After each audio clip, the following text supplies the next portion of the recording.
अब जैसन जैसन मर्दा अभी तक तो ये मुझे खुद अपना सरिया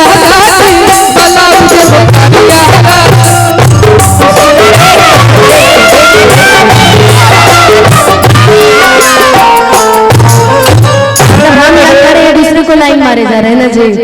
ये क्या बोले हैं कि कौन कौन मर्दा खोजबू तो ये मर्दा देबू मर्दा दे तो जानते हैं कहीं नहीं बोले हैं क्योंकि इनके में एक कमी है कि तनिक कमरिया में बाल नाई खे कि तनिक कमरिया में कि कैसे बताई बात यार कैसे बताई बात यार पिया बात नहीं है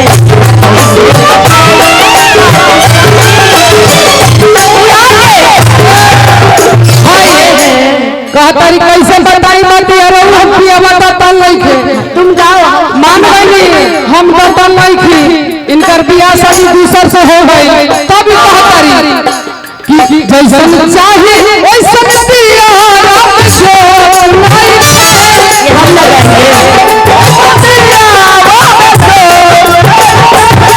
जैसन चाहिए वैसन पिया में जोत नहीं थे हमारे राजा जी से साथी लगा हो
रख लेते हैं बार बार नाम बोलते रहेंगे हर 5 मिनट में हम तुमसे हुआ है प्यार हम